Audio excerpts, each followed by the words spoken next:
मोदी जी कहते हैं मैं जाके यमुना में स्नान करूंगा, छठ पूजा का टाइम है। कहा नहीं कहा? आपको दिखाने के लिए ड्रामा। मैंने पिछली मीटिंग में कहा, देखो भैया, चुनाव से पहले आप मोदी जी से कुछ भी करवाना चाहते हो करवा सकते हो। अगली मीटिंग में आएंगे, भीड़ से कोई कहेगा, एक आदमी नहीं, अगर भीड़ से 200 लोगों ने कहा मोदी जी स्टेज पे जरा डांस कर दीजिए, हम वोट देंगे, डांस शुरू हो जाएगा। वो भरतनाट्यम करना शुरू कर देंगे स्टेज पे। ड्रामा किया और ड्रामा से हिंदुस्तान की सच्चाई दिखाई दी। ड्रामा क्या किया? एक तरफ यमुना, गंदा पानी, उसको किसी ने पी लिया या बीमार होगा या मरेगा। उसमें कोई अंदर नहीं जा सकता, इतना गंदा पानी है। अगर आप उसमें घुस गए, आपको वहीं की वहीं बीमारी हो जाएगी, इन्फेक्शन हो जाएगा खाल पे। मगर मोदी जी ने ड्रामा किया, छोटा सा वहां पे तालाब बनाया। आपने देखा ना? ये है हिंदुस्तान। चुनाव के लिए आपको कुछ भी दिखा देंगे। देखो भैया, 56 इंच की छाती है, यमुना में मैं जाके स्नान कर रहा हूं, मुझे कोई बीमारी नहीं होती, मेरा डायरेक्ट ऊपर से कनेक्शन है, मैं भगवान से डायरेक्ट बात करता हूं, मुझे यमुना में कोई बीमारी नहीं होगी। और फिर पीछे से पाइप लगाया जाता है, साफ पानी उसमें डाला जाता है, और फिर वीडियो कैमरा, हमारे जो मीडिया के मित्र है, दिखाएंगे, देखो देखो नरेंद्र मोदी जी ने यमुना जी में स्नान किया। वो एक प्रॉब्लम आ गई, किसी ने फोटो ले ली पाइप की, किसी ने पाइप की फोटो ले ली। मोदी जी कहते मैं तो नहीं जाऊंगा। मगर मैं आपको ये क्यों बता रहा हूं? क्योंकि दो हिंदुस्तान है। एक असली हिंदुस्तान यमुना जी वाला, बेरोजगारी का, भूख का, पेपर लीक का, वो वाला। और दूसरा नरेंद्र मोदी जी वाला, अंबानी का, अदानी का चमकता हुआ हिंदुस्तान। और फिर मोदी जी आते हैं, कहते हैं आपको कि भैया देखो, बिहार के युवाओं, आजकल आप रील देखते हो, बीजेपी ने डेटा को इतना कम पैसे पे दिया है, इतना दाम कम कर दिया है कि बिहार का हर युवा इंस्टाग्राम की रील देख सकता है, फेसबुक पे जा सकता है, ट्विटर पे जा सकता है। मोदी जी, आप ये भी बता दीजिए कि आपने अंबानी जी को जियो का लाइसेंस देकर कितना पैसा दिया है। आप ये भी बता दीजिए कि ये डेटा फ्री में नहीं दिया जा रहा है, ये डेटा बिहार की जनता अपना पैसा देकर खरीदती है और पैसा अंबानी जी की जेब में जाता है। ये आपने अपने भाषण में क्यों नहीं बताया? तो ड्रामा चल रहा है। एक तरफ नोटबंदी, बिहार के छोटे छोटे व्यापारियों को खत्म कर दिया, गलत जीएसटी लागू कर दी। फिर 5-6 साल बाद बोलते हैं देखो भैया, अब मैं आपको दिवाली का गिफ्ट दूंगा, जीएसटी को कम करूंगा। 5 साल आपने, 7 साल आपने खून चूसा, और फिर आप कहते हो कि दिवाली का तोहफा दूंगा। बिहार के युवाओं से कहते हो कि देखो हमने आपको कम रेट में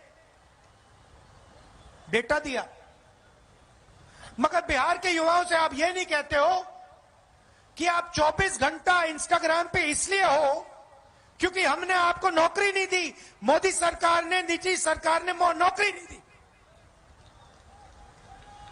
क्या आप क्या सोचते हो? आपका प्रधानमंत्री, हमारा प्रधानमंत्री कह रहा है कि बिहार के युवाओं को बहुत फायदा दिलवाया, आप जितना टाइम इंस्टाग्राम पे रहना चाहते हो रह सकते हो। क्या सोचते हो कि बिहार के युवा को इंस्टाग्राम से फायदा हो रहा है क्या? फेसबुक पे बैठकर रील देखकर बिहार की प्रगति हो रही है क्या?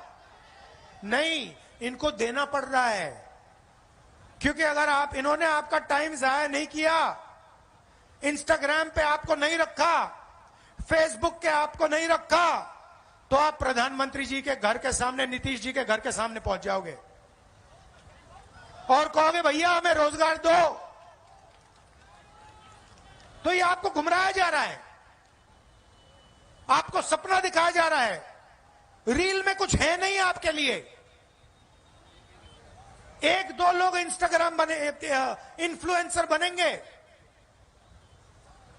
एक दो लोग इन्फ्लुएंसर बनेंगे और फिर एक दो साल बाद वो भी बेरोजगारी में डूब जाएंगे। सच्चाई ये है कि पूरी की पूरी सरकार, चाहे वो मोदी जी की हो, नीतीश जी की हो, ये 2-3 अरबपतियों के लिए चलाई जा रही है।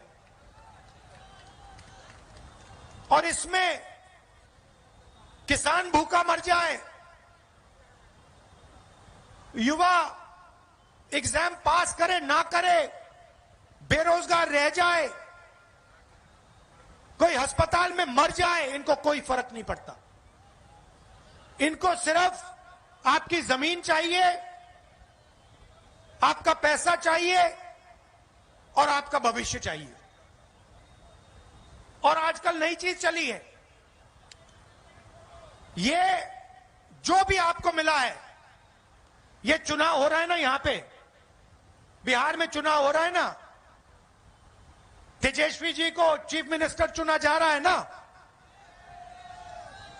चुना जा रहा है ना, ये पूरा चल रहा है। ये क्यों चल रहा है? ये इसके कारण चल रहा है, ये संविधान के कारण चल रहा है।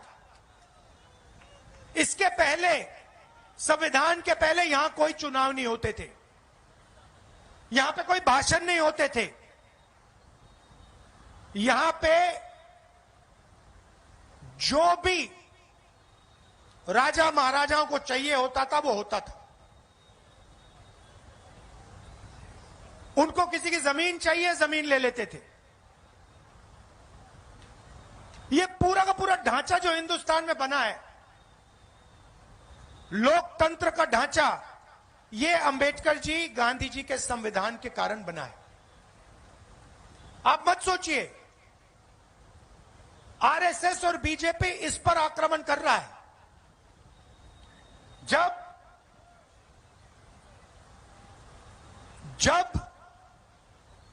वोट चोरी की बात होती है, संविधान पर आक्रमण हो रहा है। आपका वोट छीना जा रहा है। क्यों छीना जा रहा है मैं आपको बताता हूं। क्योंकि ये आपकी आवाज को दबाना चाहते हैं। ये पिछड़ों की आवाज, दलितों की आवाज, ईबीसी की आवाज, माइनॉरिटीज की आवाज, गरीब जनरल कास्ट, किसान मजदूर की आवाज को दबाना चाहते हैं। ये एक बार फिर आजादी के पहले समय में जाना चाहते हैं। 2-3 लोग चलाएं देश को, देश को चलाएं, जनता देखती रहे, जो इनके मन में आए ये करें। अगर 100 करोड़ की शादी करनी है तो 100 करोड़ की करें, 1000 करोड़ की करनी है तो 1000 करोड़ की करें। मैं आपसे पूछना चाहता हूं, अंबानी की शादी हुई? देखी आपने? देखी ना? नरेंद्र मोदी गया था? राहुल गांधी गया? क्यों नहीं? राहुल गांधी क्यों नहीं गया? नरेंद्र मोदी क्यों गया? बात आप समझिए। नरेंद्र मोदी जी उनका औजार है। आप मत सोचिए कि नरेंद्र मोदी जी आपके चुने हुए प्रधानमंत्री हैं। नहीं, नरेंद्र मोदी जी अंबानी अदानी के औजार हैं। वो उनके लिए रास्ता खोलते हैं। जीएसटी उनके लिए, नोटबंदी उनके लिए, 1 रुपए में जमीन, बिहार की जमीन उनके लिए, धारावी की जमीन उनके लिए। तो ये हो रहा है। और आप ये भी मत सोचिए कि नीतीश जी सरकार चलाते हैं। अगर हमारे ईबीसी भाइयों और बहनों यहां जो हो, आप ये सोच रहे हो कि नीतीश जी सरकार चलाते हैं, आप गलतफहमी में हो। सरकार रिमोट कंट्रोल से चलती है। सरकार मोदी जी, अमित शाह जी चलाते हैं और उनको जो चाहिए वो होता है। यहां पे गठबंधन के चीफ मिनिस्टर तेजस्वी जी बनेंगे, मैं आपको बता रहा हूं।